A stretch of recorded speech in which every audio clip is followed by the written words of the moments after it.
Okay, welcome back to the Mandarin Blueprint Podcast. We'll start with some updates. So, Luke, you just finished a couple of ebooks.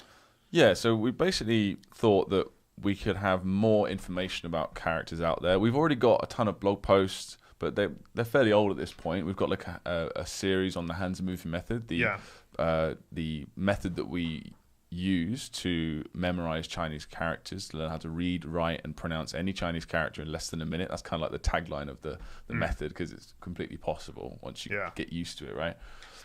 So we have like a 7-part series on that already as a blog post, and we also have another little series, like a 3 or 4-part series on just generally what are characters. It's kind of characters. Yeah, we called the ebook Chinese Characters 101 because it's just the basics, what you need to know right off the bat.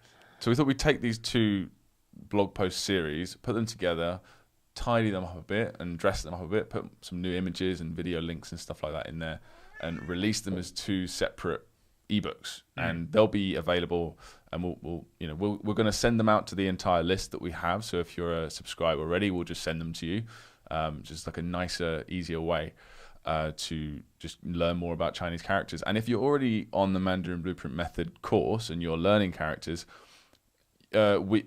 basically all of the information that we give, like for example during the character method where we say things like, oh, as a general guideline, or as a what do we call them again? I forgot. Yeah, we've got the special effects, and we've got the script triggers. So you got the triggers. Yeah, we've got them all there as a list. So if you're having any problems, instead of having to go back to the video or something like that, or look at the Google Docs that we have available, we've got a nice, pretty, well-designed ebook for you. You can just go through. It's like a little handbook for your memory palaces. So hopefully that'll be useful to you guys. And of course, we're using it mainly to get more leads, to spread the word of the new course that we have. Yeah, so please share the book on every social media and stuff. We'd be happy to get these ideas out there because traditional ways of learning characters are lame. So speaking of characters, I wanted to give you guys some updates on our expansion of the character order. So we've made some progress in that arena. So one thing we've been doing is focusing on how to decide what's the most important character to come next. And so there's a lot of things you have to take into account. So the first thing we did was we decided which characters were going to come next based on frequency, and also a little bit based on the HSK4, so that we can be sure in the next iteration anybody would easily be able to pass the HSK4 after doing our material. But the question is, which character should you introduce first?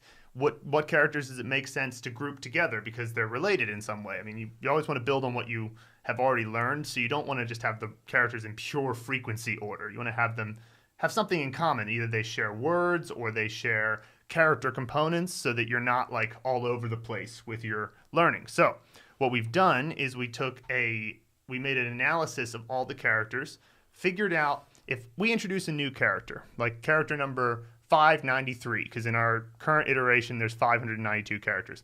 If we introduce a character at 593, how many words would that unlock? And then we made a hierarchy. Okay, so this character would unlock the most words, and then this character the second most words. So just based on what you'd previously learned already. Then what we did is we said, okay, of those characters, which ones have a common component, right? And so we grouped those together. So we grouped from the component level and from the word level. And then what you do is you say, okay, within the component group, which has the sum of the most words that get unlocked, right? I know this is getting kind of detailed, but it's like I figured it's basically the bang for your buck equation, right?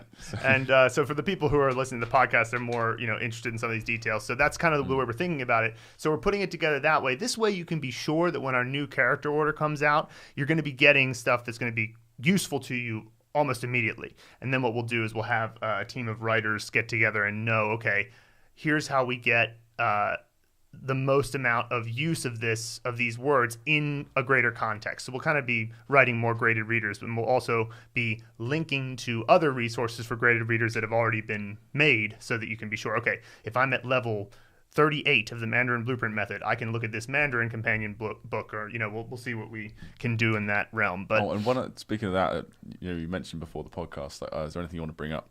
And I just thought of something. this is something that we did a while ago. There was Anthony Lauder. He made something called conversation connectors. Oh, right. Yeah. And we talked about that when we were doing live classes. We would share. It's like 150 conversation connectors. So what these are, if you don't know, is basically phrases in a language. They exist in every language, I assume, where they sort of connect bits of the conversation together. So, for example, going just something here. Like, well, to tell you the truth. To tell you the truth, or yeah, exactly. Or by the way, things that put another way. As for me, they can be, or it could just be like, I agree. They can be just staple phrases that people use a lot, but they can go at the beginning, the middle, or the end of the meat of what you're saying. And what this does is, because these are sort of imprinted phrases these are phrases that don't change, they're fixed rather. So you know them. If you know these phrases, like if you have we've actually collated about 400 of them, and they can really help you not only sound more fluent, but also give you some time to put together the completely new stuff that you're trying to say. And this is really good if you're trying to get more fluent in speaking Chinese. So what we're going to do, in the next probably 2 or 3 weeks, we're going to introduce these into the course. We might call them conversation connectors. We might come up with our own name for them.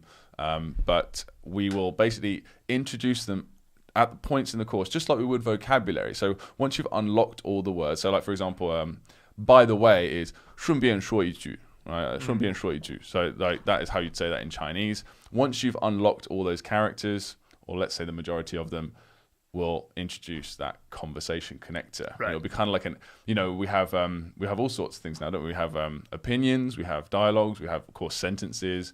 So this would just be like another little thing that we hadn't thought. It's not a phase per se, because you separate those into phases. It fits in there, just sort of weaves into the phases. So it's another thing that I thought, we're trying to expand the course, so we're trying not to get too distracted with other stuff, but I thought this would just be an awesome addition. Yeah. We'll try and put in, about 3 weeks, maybe a month. We'll have that as a part of the course. So. And that's great, because that's one of those things that's not that hard to do. It's not that hard to master, and then it's so useful in day-to-day life. So, and of course, Anki cards with them as well. Oh yeah, of course, yeah, definitely. And then so one other thing that I thought of this week, I don't even think I've told you about this idea yet, but one of the things that occurred to me that we can do once we expand the character order is when we're having our graded content that we write, the Chinese sort of text analyzer that we use that can figure out approximately how many times a word is showing up. You can actually, we could take all of our sentences and all of our stories and all of our, just all of our content and put it into this analyzer, and it'll give us a hierarchy of how many times the various words got used, and then we can tell our writers, hey, they haven't seen this word enough. They've only seen this word 3 times. So when you're writing, even though it's not a new word, make sure you put that in there a little bit more if you can. Obviously it's tricky because maybe the word's inappropriate for the specific paragraph or whatever they're writing, but the fact that they'll know, oh, okay, this word, they need to see each word at least like 10 to 20 times to really acquire it. So you don't have to think about that. We'll think about it. We'll just look at the thing and go, okay, here are writers, here's the list of words that don't have 10 occurrences yet. And so they could, think about that as they're writing. I think that could be a useful addition, although some words need to be seen more than others. So when it comes to, say, for example, simple nouns like car, I mean, you don't need to see that many times. You just will see it a lot. You will see it a lot, yeah. But you know what I mean? Like when like a noun, Yeah. Let's think of a less common noun like hairdryer or something like that, right? Mm-hmm. You probably need to see that less than, say, the more complex grammar structural words, But we'll figure it out. We'll figure out some ways, but obviously they'll use their own intuition as well. As and also with nouns, a lot of times you can, for example, this is called a cha hu. Hu is the name for pot, and then so cha is tea, so teapot, right? But I didn't know what to call the spout because it broke the other day. I don't know if you can see that in the video, but it broke yesterday, and I was like, I don't know how to call this spout, and it's just hu zui. Oh. It's just mouth. I was going to say coal. Right. I was like, what's the word? Because I've heard it before. I was like, who coal? Yeah. No. Yeah. And so so that was one of those things where it's okay, I've been learning Chinese for over 5 years, but I didn't know that one. But it's so easy to pick up on nouns because I could just turn to Annie and go, what's this called? And so nouns are pretty easy most of the time. Okay, so one other update. We have been working on the WeChat version of the course. Now, most of you, if you're in a Western country and you're not in China, you won't want to use the WeChat version because it's going to be connected with WeChat Pay, which is the main reason we're doing it. Because occasionally we get somebody in China who discovers our course and they're like, oh, but you only have Western payment systems. And it's like, yeah, sorry. Unfortunately, they're completely separate. But now we're going to have the course in WeChat, and it's still going to be a little bit because we're having a few developer technical issues, but it's closer than it's been in a while. We made some good progress earlier this week, so look out for that. We'll for sure make an announcement when that's ready to go, so those of you in China can get faster speeds and also be able to pay with WeChat if you want. So great. So that's all for the updates, and let's get to some of the questions. All right, so the first one here is an email from Chad. He just had a query. Something I was thinking about today. When you guys or other people who teach Chinese say that we are going to learn the most common 500 or 600 characters, is that pretty standard across all programs, or is there a significant difference in what characters are considered standard? Yeah. So this one is like, there's some degree of, for sure, there's standard characters that everybody's going to teach because they're so high frequency. And you can kind of think of it as like related to what are the highest frequency ones. If you have a list of 500 characters, probably the first 100 are all going to be in everybody's list. And then eventually you'll start to see some discrepancies. And the reason for the discrepancies is usually to do with the sourcing of the frequency lists. And so some people will source most universities source their frequency lists from loads of documents from like the 60s and 70s. And they're just words that they're old. They're not really used anymore in the same way. And they were used in communist propaganda and all that stuff. So it's like a lot of written stuff. Like, for example, the one that always sticks out for me, I mentioned this probably a couple of times before in other videos, is 同志. The word for comrade is, I think, HSK3, or maybe they've updated it, probably not, but HSK3 or 4 is comrade. That's the word that they would call other people in the party. Now it's called... No, it's used for something else. It's used for usually like a slang for gay guy, or people. Obviously... They will still use it in the inner circles of government occasionally, but like it's like or they'll say the most part. They'll say something like that. Yeah. So, and by the way, that's an interesting character. Actually, it's the same ambition. Essentially, is what 同志 means. Like that, those two words together. And so, when you're comrades, it's like that's the idea. Because at the time, I think it was very much like we're going to change the world with our communist ways. And so they were like, we're of the same. Because they said it in the Soviet Union as well. They would call each other comrade. All right.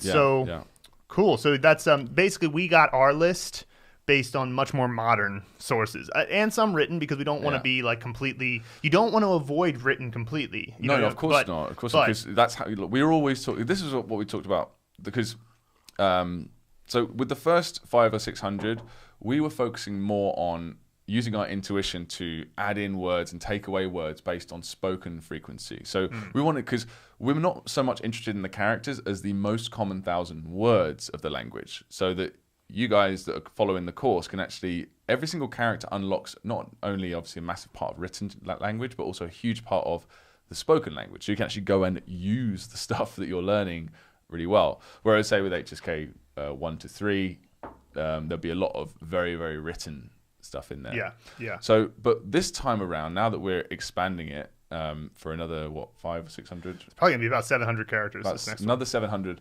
This time around, we're being much more inclusive of written language, because we're all about, that's like sort of our thing, is the quicker you read, and of course listen to what you're reading at the same time if possible, the quicker you will acquire the language. So of course you need the written version as well. Yeah, there's no, sure, if you read a fiction book or something, you'll see the dialogue between characters will often be spoken Chinese, but there's so many times where you'll see in the narration, there'll be usages that you're like, well, what's that? And then you're like, oh, if you just knew a little bit of written, you'd have no problem with this. So, and also, as I mentioned before, if you haven't heard me say this before, written Chinese can be used in speech. It's just going to sound formal. But, there are certain situations where it's perfectly perfectly reasonable to sound formal. So, and again, especially if you're learning Chinese for business or something like that, you want to show off to your, in a meeting or something, Oh yeah. Whip out a bit of, written Chinese, Absolutely. formal Chinese. Awesome. Okay, brilliant. So next we're going to go to a set of pick-a-props. So just as a quick reminder, and they're quite interesting this week, but just as a reminder, this is 3D objects to represent a character component. We give loads of suggestions in the actual course, but what we do is we ask all of you for your suggestions if our suggestion didn't relate to you or you thought of something else. So people leave these in the comments. So if you're going through the course, check the comments. Maybe somebody left a suggestion that you'll enjoy. So the first one here is from Ryan Smith, and this is character number 144, Men. So this is a door. So he says, the door of Durin, which is the entrance to the Mines of Moria in Lord of the Rings, makes for a great distinctive door to use, especially great because their glowing nature makes them pop out in scenes a bit more. I remember the scene so well from Fellowship of the Ring. That's your area, man. Yeah, I don't follow that stuff. Oh, you never saw Fellowship of the Ring? Oh, no. Well, I have, but it's not like you did. I love that story. So, there's this moment where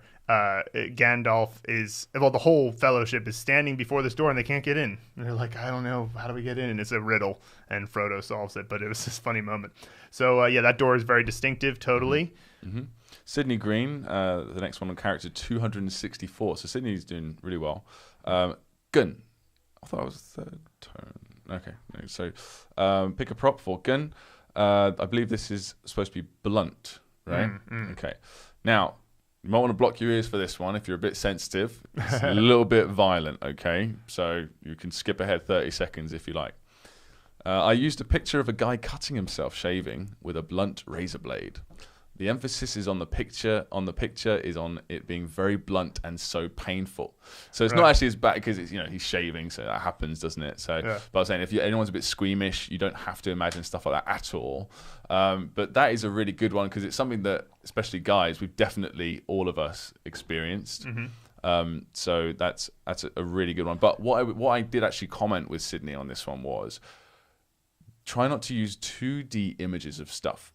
And we always give general rules. We're very sort of open. We're sort of like, we'd give stuff that generally works and generally doesn't work, but you can break the rules, every now and then.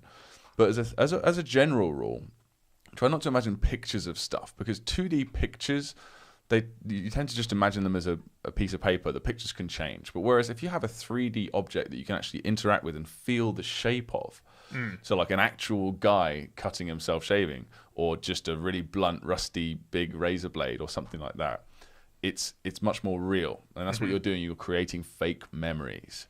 2D stuff, images can tend to fade away. So try and stay away from that sort of thing. And I think that one of the things that he's doing here is mixing the meaning with the way it looks a little bit. I mean, I can imagine that the bottom right corner of this character being like the razor blade, and the top being maybe under the chin of the head. I'm not really sure what the bottom would be, but still, it's maybe that's his legs, and he's just got a huge head. But I can see how they can mix both of them together. There. But overall, no big issue with that.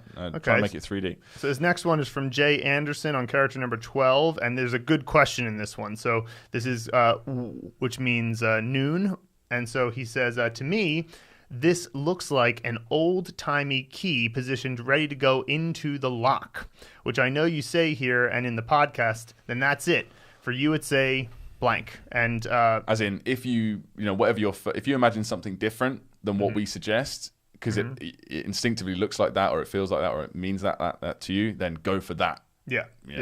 So he says, but it leads me to a more general angst I'm having. How do I know I'm not picking something that's going to be an obstacle for me later on? For example, I imagine we'll get to key eventually, and maybe it turns out to be a component for other things.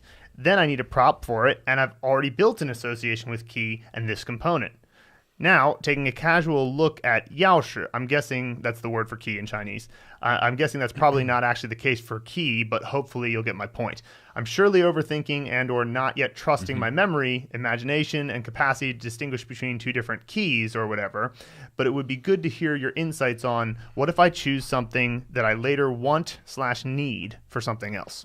So what are your initial thoughts? Well, I replied to him on the same day, I believe, this comment. So what I also said to Jay was, don't worry about that, because you've just proven how easy it is to come up with your own associations for stuff that aren't ours. Yeah. So if it does come up that we've given you a suggestion that, you have to choose a key for this thing later, well, there's two options. You can either choose a very different looking key, which is definitely possible, or look at the way it looks. There's always two ways, isn't there? You look at the way the prop or the component looks, or you look at what it means, and then come up with your own association. Yeah. Based on usually your first instinct. Yeah, and just off the top of my head, I'm like, key. Well, what other things are keys? Well, you could have the key card. You could have a key card. You could have a key to my heart. And then you go, oh, that time that my girlfriend gave me chocolates, and she knew that was the key to my heart. So I'll just, I don't know, whatever is personal to you. And you could have something like that. And also, don't forget that you're going to be doing this Anki card for months. So by the time you reach, the theoretical future key, you've already been looking at this Anki card that's telling you that is key for months or whatever it is. You don't even need to imagine the key for that anymore. Maybe it's just an instinct or whatever is solidified. So yeah, so it's definitely I like it. I love it when I get these comments from people. You are overthinking it, but I actually like that. It means you're taking the method seriously. Yeah, and you're thinking about it. It's great. Yeah. It's awesome. Yeah. Another one from Chad here on character 114 is ji, as in a few. Or how many. Witness stand. Yeah, it does look like a sort of. It actually got the meaning of chaji is a table, right? A tea table. It's not used very often, but so witness stand. So it kind of looks like that as well. The first thing that came to mind was in the movie A Few Good Men. So I look at this and see the front of a witness stand with Jack Nicholson sitting there. Yeah. Yep. So that's great. So that scene, I love that because that's a movie. It's the Hands of movie method, and you find a scene from a movie. Why do you remember that scene? Yeah. Is the exact same reason that you'll remember a character. Exactly. So if you make the scenes, I remember that scene so well. It's such an emotional scene. I've never even seen the movie, and I know the scene. Yeah, right. Yeah. So those are the types of things. Yeah, totally. No name on character 475. Wow, smashing it. Jiu, as in number 9, a cat. Yeah. 9 lives. With 9 lives, sure. because cats have 9 lives, right? Yeah, absolutely. So easy. Simple. Done. Simple link. Mm-hmm. All right. So that's one, again, based on the meaning of the component or proper character as opposed to the way it looks. Julia sorry. So now we're moving to casting calls. Sorry, we're getting into casting calls, yeah. So, this is people to represent a pinyin initial. So we have objects for character components and people for pinyin initials, and then places for pinyin finals. But there's only 13 of those, so we rarely get those suggestions from people. So this is for casting call. For the character we just talked about. Again, that's W-U. So anything with a U is a fictional. So that would be, she chose Wookiee from Star Wars, a Wookiee. Yeah. And I like this because technically his name is Chewbacca, but he's the only Wookiee. Maybe then some other Star Wars universe there's another Wookiee, but basically you've got it there, and that's a clear enough link. So definitely, I like it. And Kai for character 84, Mu again, M-U. So also it's another fictional actor. He chose Mufasa. Yeah, and that's great. And we're actually naming the podcast after that one. Yeah. That's such a classic trope. Yeah. Abigail on character 36. Kwang, as in 情况, situation. Again, that's cool, right? So that's another fictional. They're all... oh, no, the last one isn't. This fictional character is Katniss Everdeen from Hunger Games. Again, the K represents that. Nice. Oh, cool. So I like this last one because it indicates to me that Yarden picked a different set of actors for the U. So we have I, U, U represent these sounds that we've turned into initials. And if you want to know more about that, you can check out our article on actors. But essentially we have I is female, U is fictional characters. The remaining consonants are male, but then you have U, which only has 6. And when there's only 6 actors you have to choose, as long as they're all a part of a very distinguishable category, you could choose any category you'd like. And so clearly Yarden here picked musicians that he likes. So he chose Ray Charles to represent Chu, right? And that's close enough. It's like Charles, Chu. It's pretty close. So it's close enough that he'll remember that. And also, if you have the occasional actor who doesn't perfectly match the sound, it's okay. It's as long as most of them match the sound, it's fine. And of course, Ray Charles is very distinctive. So you'll definitely remember all scenes with that start with QU. Awesome. Well done. And we've got one make a movie. So this one is really worth commenting on. Yeah, go ahead. Right. So this is where we bring it all together. So the actual make a movie is where we learn the character. So of course you have actors that represent the initials, sets or places that represent the finals, and props that represent the objects. The way they interact together represents the meaning of the character. Okay, so this is an interesting one. This is again for as in noon. So noon is a very abstract concept. So we guide you on that in the course, how to do that. This is what Julia MELNIK has done. So to me, this sign resembles a bird sitting on an electric pole. So Wookiee from Star Wars, Chewbacca, enters my childhood bedroom eating a loaf of bread. He hears the sound of clock striking noon and says, "Time to feed the birds." He opens a window, chops up the loaf. A lonely bird sits down on an electric pole near the house's walls, and she said afterwards she sounds of birds tweeting and a slight electric buzz. So this scene enters a Wookiee enters my childhood home bedroom. That point, you're great because you already have the actor in the correct room in the correct set. So at that point, you have the pronunciation of already down. But the first thing that made me raise an eyebrow was eating a loaf of bread, because that's not one of the props in this character. And whenever you introduce a 3D object, now I see your point, Julia, that it's like the bread relates to feeding the bird, but the problem is that these aren't things that can be consistently used into the future. And you're so early in the course, you're only on character 12, so I totally get why this would be the case. But you have to think about that every prop that you use is going to be used in perpetuity for thousands of characters, right? So if you choose a scene that's unique to only this character, while it might work for that character, you're not setting yourself up for the future to be easier, so it's kind of, it might work, but it's also not really fitting the system in that way.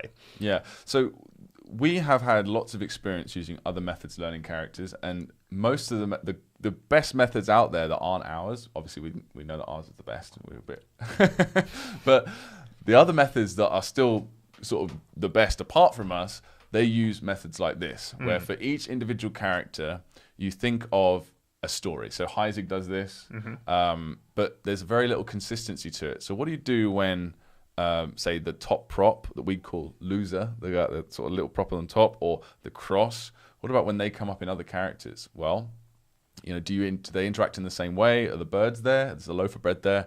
Probably not. Right, so you've imagined all this stuff, and it's a lot of effort to do this. Or maybe this just came to you, but in general, if you make yourself do that for every character, it's going to be very taxing on your mind to come up with and it's not always going to be tough. What about characters that are much more complicated? So you stick to what's the first bit of advice we would give here? Well, stick to making props universal. So once a prop is that prop for that component, that's what it is. And you only use the props that are in the character that we suggest. So we limit it to 3. There might be 4. There's 4 in one character. In one character, maybe a couple in the whole thing after we expand it. But we keep it to 2 or 3. And so it's not too much to imagine at the same time. Another key thing, don't bring in extra objects unless they're either they're related. Well, there's only one situation, I think. When it's directly related to the meaning. When it's directly related to the meaning. So, for example, this is what we used to because noon is an abstract one, and they get more abstract like that. So, for example, want, the character for want. It gets to the point where you have to maybe sometimes bring in extra objects, but if they're directly related to the thing. So this is what we used to do. So I used to have like Woody from Toy Story, WU, and there was a crucifix and a loser, whoever I imagined for loser. They were having a shootout, at noon. So there were guns, but guns are to do with the fact that it's noon. It's like the old westerns. And when the clock strikes noon, Woody goes to shoot the guy, the component, and he jumps on top of the crucifix to hide away from him. Right. Or Woody hears the bell, because the sound is very good. Another thing that you did very well here, Julia, is the clock sound. That's really good because that triggers the idea of noon. So that's what takes care of that. I would have Woody bring out what I consider the standard lunch, which is a big sandwich. and he would start eating the sandwich. He's like, oh, it's time to eat sandwich. So that is an extra object, right? But it's directly related to noon because it's lunchtime. Yeah. You see what I mean? Yeah. So, yeah. So this is what I would recommend. When you go into a new scene, clearly you started off right. You had the correct room, the correct set, and the correct actor, right? You just need to say, and right before this, you would have had a pick a prop lesson about loser and choosing who you want to be to represent the loser idea. And so you want to say to yourself, okay, I got a crucifix and a loser, and that's all I have. I mean, obviously there's things that exist in the bedroom that were already there. Sure, that's fine. But you would just have those two objects, and you have to make them create the idea of noon. Now, you can say, if I'm going to introduce a new object, the only reason has to be because it's directly related to noon. And so if you just think of it like that, it might seem like it's constraining, but trust me, it'll make you go way faster in the future. It'll set you free. Too much choice can actually be paralyzing. It's too hard to remember. Yeah. It's too hard to remember. So, another thing I like to think about is, you have lots of objects in the room anyway. You can interact with those in a sort of a passive way if you want, smashing them up or moving them around if you want. But think about the object, like the old-timey sort of Walt Disney cartoons, where these were sort of painted into the background, but the stuff they were interacting with was sort of had a brighter color to it. It was, oh, right, do you know what I mean? Yeah. Sure. I used to watch a lot of cartoons. So no, that's true. I can think of that. Yeah, so think about it like that, yeah. That's awesome. That's all I got to say on that. But still, you're on the right track. Yeah. All right, great. So next we have William EDMEADES on bonus character analysis of Xi. So this is actually a video that we shot in summer of 2017 about characters, because we're just huge fans of seeing how characters relate and how you can use a bunch of different words with the character and kind of get a real sense of how Chinese with a character, like sometimes there's an abstract meaning, there's a concrete meaning, and you can really get a sense of it when you look at a lot of different words. One of the words that we brought up was 习俗, which means custom. So like a sort of 习俗 would be like, okay, it's Spring Festival, and we're gonna go around. And what was the thing where you were eating the thing that might have a coin in it? Was it? It's a jiaozi. You mean jiaozi with coins in it? That would be kind of a custom. Chinese New Year, yeah. Yeah, and so something that you do at a particular time. And he said, would 习俗also mean tradition, like something the culture has practiced through countless generations? And I mean, obviously there is a relationship between these two concepts, because usually when you're engaging in some type of tradition, there'll be a bunch of customs within it. But I would say, first of all, custom is kind of like smaller. It's usually more specific. But secondly, the word for tradition in Chinese is 传统, which is a great word. I love this word for tradition because it gets across the idea way better than the English word. So you look at the two characters. 传 means to pass something to somebody or pass it on to somebody, and then 统 can mean system or like a sort of a network, right? So it's like you're passing on a system or a network, and that's so cool because it's basically saying, okay, in our generation, this system really worked for us. So we love our children, so we want to make sure we pass it on to them. So it makes tradition turn into something that is a little bit less like, I always used to think of tradition as a young kid as like, traditional, it's like, that's lame and, whatever. When you look at it from that perspective, you're like, okay, well, sure, you need to update tradition sometimes, but that's a good motivation, Yeah. And that's an example of Chinese just giving me like philosophical insight in a word. It's so cool. That's awesome. Another one from Ryan Smith here for character. Oh, there's another Make a Movie, sorry. There's actually a couple more of these. Okay. No worries. So he says on character 141, fa, as in method, make a movie. So for his keyword connection for the abstract idea of method, I went with Weissenborn Bassoon method book. I guess he did bassoon when he was, or it currently does. I used that book for years whilst learning bassoon. I'll just read it instead of commenting, because he's going to tell me in the next sentence. So it's easy to visualize my copy's beat up pages with slightly tattered green cover. Yeah, I can relate to this so much, Ryan, because, I have books, like the syncopation book for me is that with drums. It's such a classic book. It's got Ted Reed on the front with his one stick up, and all drummers know that book if they have taken it pretty far. And just a quick fact about bassoon, Luke, did you know that in 1912, I believe, or 1914, Igor Stravinsky wrote a piece of music called The Rite of Spring, which starts off with a bassoon solo bit. There's a little bit of background, but it's basically a bassoon. And everybody said, it can't be done. This is too high. It's like out of the range of a bassoon. And in classic, sort of people like Stravinsky who are real like innovators, it is now the standard for bassoon players. They must all be able to play a Rite of Spring. Ryan can correct me, but it was my understanding if that's true. And that's like, it's like one of those things where you're like, oh, humans can't do that. Yes, we can. We've persevered. And that's bassoon perseverance. I was thinking as he mentioned that with the book as well, like, again, this is exactly what we were talking about earlier with the foreign sort of, we're bringing in other objects that are directly related to it. So obviously he's not just bringing that book and going, here you go, and that's the keyword. He's going to be interacting with it, with the other props and the actors. That's awesome. It's a very personal thing. Yeah. Chad again on character 117, xiang, as in to think, or I guess to want, or to miss. It's a lot of meanings, that one. The song 想你的夜 by Guanzhe is a great listening practice for the third usage of this word. Actually, you were checking that out before. Yeah, just to miss, 我想你. So like in sort of maudlin songs, I was looking at it earlier. I linked to it so you can check it out. So, it's definitely a love song of like, oh, we broke up and I'm sad. But like that is the feeling of 我想你. Yeah. And lots, it's a good way to, songs can be good. Their tones are tough to catch because the tones are a bit sort of messed up. They have to be able to make it not horrible. Right. But, music can be a good way of solidifying what you already know. And I did look at the lyrics. It's pretty simple. Like most of them are easy to follow. Although, like many songs, occasionally there's a word that you're like, that's what that word never gets used. And it's just because my speculation on it is because Chinese has so many homophones that you can just decide, okay, this song I'm going to have rhyme with ow.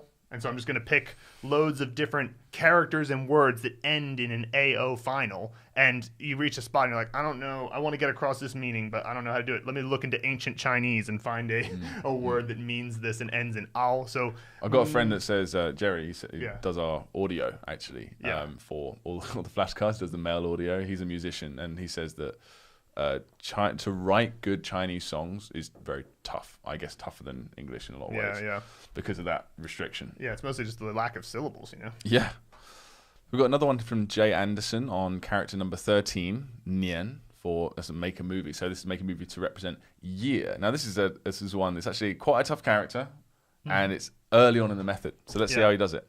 I'm seeing wu as part of this character, wu as in the one we talked about twice already, that meaning noon, with a bent razor blade between the two horizontals. That works for me because wu is an electric can opener. That's the prop that he chose for that entire thing. Not cowboy boots, as one of our suggestions. Right. And bending the razor blade when it gets jammed in there also gives me the extra downstroke. I like this. Yeah. So that's a bit creative. And there's not many characters like this. There's probably a handful overall where you have to be a little bit more creative because they're just slightly deformed or have unique components. Yeah, we say this is a 3-prop character. We say this is cowboy boots or can opener and a stick and a razor blade because this NIÁN is weird. There's not a lot of characters that do this where it's like you have the situation of a horizontal line on top and the right side of the horizontal line comes the vertical line. This is the opposite. Yeah. And it's like that doesn't come up that much. So we were kind of like, well, what do we do? And then this is a good solution. Yeah. Movie wise, there's a New Year's ball sticking to the can, because New Year, brilliant, sticking to the can opener magnet, which grinds loudly as it spins, and the can opener plays a really bad rendition of Auld Lang Syne. The cacophony is driving Nancy crazy. Nancy, I assume, is his female actor for this.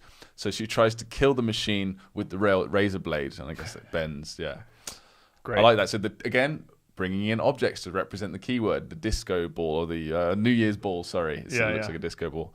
Great job, Jay. Yeah, I love that. And the emotion that Nancy probably feels. I mean, we've all... I can imagine the music and the crappy Auld Lang Syne, like from a music box or something, and then she just getting so frustrated, just knocking it in the razor blade, and it bends because she's so angry. But great, that's awesome. Chad on character 116, Xin, is in heart. Again, the make a movie. So in his girlfriend's apartment, that's the set. His girlfriend Shauna, that's the Xin, like the SHE sort of sound. Drops of water and hook. So 3 drops of water, right? And a hook. So this is one that's technically 4 props. I arrive at my girlfriend's apartment to take her on a date, and she has maybe one of her projects to tell me that she is in love with me. She meets me outside of the entrance and gives me a snow globe that has a heart she made with a hook through it, and the inside of the snow globe surrounded by 3 large drops of water. She tells me that out of all the fish in the sea that I caught her heart. Oh, that's adorable. And this is a cool one where, it's quite unconventional because the sort of props are within this snow globe, and you sort of. But I can imagine doing cool stuff with, because one of the special effects that we suggest is camera angles. So you could actually sort of go close up on the snow globe, maybe go inside the snow globe, zoom in, zoom out, go around to solidify those 3 drops and the heart there, or the hook rather, the hook through the heart. So and you've got the backstory of the fish heart thing. That's just adorable. Yeah.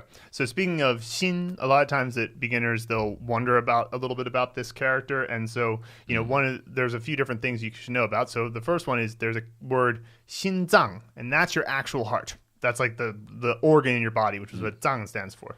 And then the 心理is the regular li, just means inside. That's like what's in my heart, like what do I think of something, right?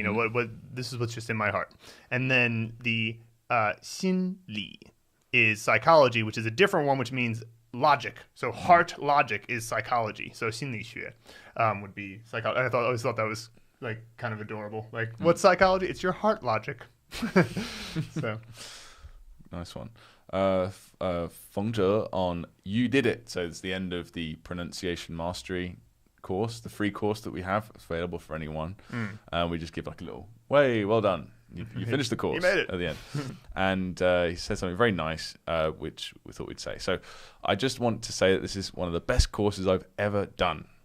Motivating, inspiring, educational, practical, entertaining. I did this at about 8 months into my Chinese learning as a review of pronunciation, even though my pronunciation was already not too bad. So glad I did it. It really made me aware of my pronunciation points to pay attention to, as well as other general language or Chinese aspects. I'm going to start the Mandarin Blueprint course. Thanks again, guys. And that's great to hear because because pronunciation mastery is sort of, the biggest group of people that would be interested in that is absolute beginners, and that's what it's, because you're supposed to start with pronunciation with any language, and Chinese luckily is there's not much to learn. Right? Yeah, it's tough. It can be tough, but we can pack it all into one thing. So we thought we'd just put that out there. But I think we'll be using this as a testimonial on our landing page, like our pricing page for it, because another group of people it's still going to be massively useful for is anyone else learning Chinese, because you always said this. It's like you don't really know many or any foreigners learning Chinese that couldn't benefit from some pronunciation improvement. But it's just it can be boring, and it can be also just hard to know, or how to know what you're doing wrong or how to fix the mistakes. So it's also this is great because it also shows that it's not just useful for absolute beginners. So, right. And so just as a reminder to everybody, one of the things that when we posted on Chinese forums that people were critical of was, well, how do people check their pronunciation? Well, as a reminder, please send us in your video of you pronouncing things in the pronunciation course, in the Mandarin Blueprint Method. We're always happy to hear that, and we'll be happy to give you feedback right on the podcast. Publicly or privately, whichever you prefer. Yeah, all things considered, it'd be like, it'd be cool if we could do it publicly, but like if you want, we'll do it either way. So always happy to do that. Support at mandarinblueprint.com. And so I think we're going to be opening up an email called podcast@mandarinblueprint.com just for this type of stuff, but we haven't done that yet, so we'll do it soon. And I had another comment about that. Can I just pull up again to what he was saying? So he said, right. So the point that he's making about having already been 8 months in, he's guaranteed had to fix some things, but you can. And that's the one thing I want you guys to understand. I fixed a lot of things that I didn't get right at first, and it's harder. You have to do this thing called 根除, which is to pull out a root. That's like I love that word for but sort of get rid of a bad habit. But it's totally doable. And another thing I was thinking about was that Chinese is one of the real problems with Chinese is it's hard for beginners. That's what makes Chinese hard, is it's hard for beginners. So Japanese is just as hard a language to learn, but not at the beginning. So the beginning of Japanese is like easy pronunciation, apparently. I mean, like it sounds easy too. Sounds more like Spanish-y. Yeah, yeah. I don't know. I don't want to start talking about stuff I don't know about. Yeah, but I mean, my understanding from many Japanese speakers that I know is that the pronunciation is not the hard part of Japanese. The hard part is the grammar. So, but what that means, though, is that if you're a Japanese learner, and this maybe explains why there's so many good Japanese learning resources, is that you get like the dopamine hits of success really early because it's like it's easy to say and you can learn some basic words and you probably get that sort of like, oh, I'm speaking some Japanese. But with Mandarin, you're like, what do I say? ZHI? You know, like, and it's very difficult right off the bat. And so that's the reason why we put pronunciation mastery as like the first thing. It's like, because if you get this, it's going to make everything easier. And there's another thing to say about that with characters. But generally speaking, those two things, if you can get pronunciation and characters down early, then you get to have this reward of Chinese grammar being a piece of cake. So, you know, but you can't get to that unless you get your pronunciation and characters down. So, all right. Another one from Feng, the same guy, on moving forward the role of a tutor. So this is just before that last one, the last unit of that course. We sort of, just to give you a thing, we do talk about pronunciation. That's obviously the main focus, but we give you lots of, give about 200 words and phrases that you can learn along with the flashcards. And at the very last unit is all about what's next. So you've learned pronunciation. What do you do next? And there's a bunch of other stuff like how to get a teacher, what to do with them, and this is part of that unit. My experience with Chinese teachers is this. All they want to do is give you new vocabulary. They do not seem to understand the concept of practicing what you've already learned, but not had a chance to use. Teaching equals giving you new words in their minds, which incidentally is easier for them, of course, and it really annoys me. Yeah. And I completely understand that. Yeah, well, obviously that most people just tend to, in any profession, I guess, or most professions, they just slip into what is the easiest path, you know. Sure. Yeah. I mean, when he wrote that, I was like, yep, that's what it is. They're just going, if I go, and I know because I've taught English and I've just been like, I don't know what to do today. I'm not a English, like I didn't go to university for educational pedagogy of English language. So I just go in and I'm just like, well, you don't know this word, so let's teach it to you, right? Sure. And so that's definitely what a lot of Chinese tutors do. So it's not true of all of them, but, you know, you have to find somebody who really takes their profession seriously. And, you know, that's sometimes a little bit of a needle in a haystack. Yeah, and it's going to come with a price tag as well, most likely. Yeah. So, yeah, and we go ahead and watch that. But like I said, it's free. You can just skip ahead and go to that final unit, the role of a tutor. So if you're worried about or concerned or you're not sure what to do with a tutor, I think that video is really useful. That was actually inspired by a post on Chinese forums that I found years and years ago. And then we sort of thought about it and developed it further. And so, yeah, go ahead and check that out. It's useful. Okay, so Yarden asks here, he says he has a confusion about a sentence on the new vocabulary unlocked lesson for the word 丢人, which means to, it's basically like lose face or have an embarrassing moment, basically. Literally means lose person. Yeah. So, you know, that gives you a little insight into the face idea here. So the sentence is 我一点也不觉得丢人. And he wanted to know what's up with this. So 一点 means a little bit. 也 means also. And 不觉得 means don't think or feel. How does this mean I don't feel a bit embarrassed? This is essentially how you would translate this, right?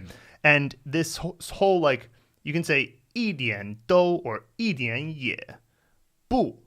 And then what you're basically saying is, I don't even feel a little bit. Like, it's not even a little bit also not feel. Like, it's like, it's the sort of way we would say that. It's an exaggeration it's basically, of a sentence. The yeah, or the also, or the do, all, these two things are sort of interchangeable a lot. That is the key to this meaning. It's like, that sort of adds the idea of even. I don't even think a little bit. Right. It's kind of like we said we couldn't care less. So it's like, you know, that's a sort of similar type of thing. It's like, okay, I couldn't care less. The reason you're saying it like that is to try to emphasize that, like, nah, you got me all wrong. I'm not embarrassed, you know. So he could just say, I don't feel embarrassed, but he wants to exaggerate it a little bit. Yeah, it's like someone. He probably does feel incredibly embarrassed. I used this recently as well. It's like, you got any money? You know, 你有钱吗? I was like, 一点也没有. 一点也没有. Like, I haven't even got a little bit of money. You know? Yeah. Right, so the next one here, moving on swiftly. Tom ANDERH, I don't know how to say that, on problem initial X and simple final I, or YI, for xi. Hi there, I find it not too difficult to produce the G, Qi sound, the J and the Q sound. However, I find it extremely difficult to hear the difference. Is there any advice on how to better be able to distinguish these two sounds? Thank you, Tom. So with that one, I did actually already answer him as well, I believe. But the thing about listening and hearing the difference, that's just practice. I mean, there's some tricks to saying it and producing it, like we talk about in the actual course, and most people can just do it pretty much straight away. But in terms of hearing the difference, that is something called minimal pairs, like similar sounding sounds, and it occurs in any language. The most common or difficult to differentiate between, I believe, in Chinese are the Z and the ZH, or the ZH and the CH. Very similar sounding sort of thing, and it's just something what you have to listening ability takes, I guess, the longest to and it just takes amount of time of exposure to be able to get the difference. Now, the way we explain it in the course obviously helps you be more aware. So obviously, hopefully that helps you reach that level and be able to differentiate between them quicker, because you have the theory and everything behind it. But the biggest one for me, I remember when learning Chinese, the biggest, was IN and ING, like qin and qing. It sounds so similar, unless they have like a northern style, like qing, like accent. Right. But if they don't, that can be tough. But I don't think, at least I'm not aware of any trick to be able to doing it. It's just exposure over time. I'll give you a trick. So one thing you can do. So first of all, you have the minimal pairs deck. So we've given you what Luke was saying. We have an Anki deck that I don't remember what unit it comes in. I think it's after we've introduced all of the problem initials. We give you a Anki deck that's specifically designed for this. So you'll listen to the audio and you're supposed to say, was that JI or was that QI? And then, if you get it wrong, your brain will start to be able to distinguish them. But the second thing is vocabulary words. So there is no of course, commonly used 一介. It's always 一切. Right, and see, the Q and the J are close, but you never. I mean, there probably is a word somewhere in Chinese that's 一介, but like that's not going to be nearly as common as the word 一切, which means everything. Right? So when you learn enough vocabulary words, you'll start to be able to distinguish just because you'll know, okay, well, that's not. There's no way that that's a J there, because that word is not. And exactly. Of course, that makes so much sense. Like we don't say 已经. We say 已经 for already, and that's such a common word. There's no 已经. Yeah, of course, that makes sense. So as your vocabulary, and we actually used to both say this, I remember that when we were doing like live classes, because this would be such a common question. So just focus on building your vocabulary, and of course you can continue with the minimal pairs, and this problem will naturally solve itself. Yeah, and the other thing too is that when you hear it with different vocabulary, you'll. Oh, and there's another trick I want to talk about with this too. But there's when you hear the different vocabulary, eventually you'll start to distinguish because of the different vocabulary. And one of the reasons for that is because one of the things I've found, and I don't know if you found this, but sometimes I have an easier time distinguishing an initial when it's paired with one final as opposed to another. So like, look at all of the Q and J finals that they can be paired with. So like, qi, qia, qie, qing, qin. There's a few others. If you, for some reason, for me, certain finals, I'll hear it more clearly, the really aspirated Q sound as opposed to the J sound. And then the other ones, it might be a little bit tougher. Actually, JI and QI I find to be closer than, say, jing and qing. There's something about that, for whatever reason, I can hear the Q more easily. And so just practice them with their different finals as well, and see if you can start to distinguish it that way. And overall, it's just once you do these several things that we've listed here, you'll get it. It won't take too long. Brilliant. And we've got one final comment here, or question rather, on problem initials overview. This is Gareth Dawson. Why does S not go with Z and C? So we sort of treat that as a separate thing. Now, this is an interesting one, because this was something that we actually added later on in the course. It's one of those things, because even we didn't know everything. By the end of the course, we definitely did, but because we just researched tirelessly and tested.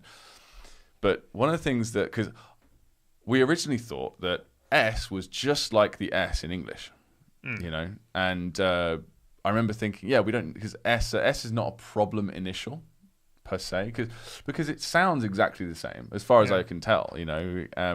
But what I found out during making the course was actually that S in Chinese uses a different different tongue position. Yeah, the same as J, Q, and X actually. Yeah. Right.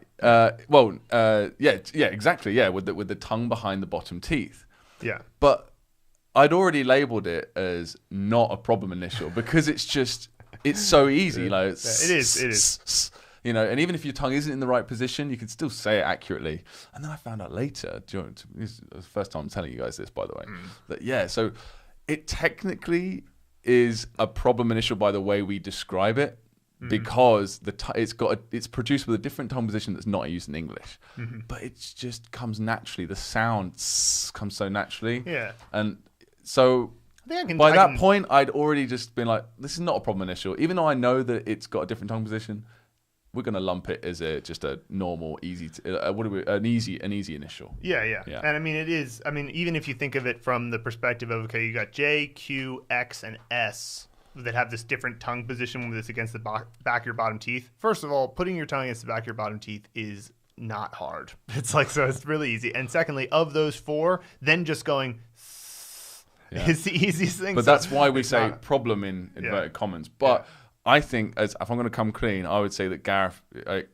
we should probably put the S with the J, Q, and X, but it comes so naturally that we just kept it as an easy one. Yeah, and I mean, it's one of those things where it's like, okay, technically, maybe we should say it this way, but I almost feel like if we did that, we'd be doing it to appease people who are nitpickers, as opposed to recognizing that S is just really easy. It is easy. So, technically, it's it could be a problem, but it's pretty easy. Yeah. Not calling you a nitpicker, Gareth, but I'm just saying. You're a nitpicker. You're picking nits. All right, so that's it for today. That's all the questions we have. So, normal end of podcast stuff. Please share the podcast around.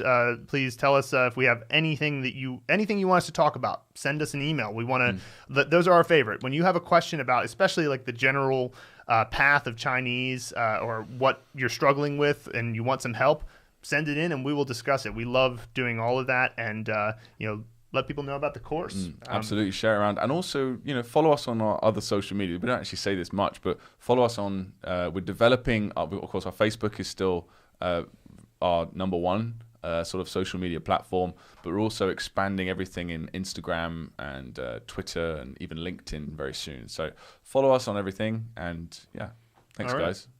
See you next time.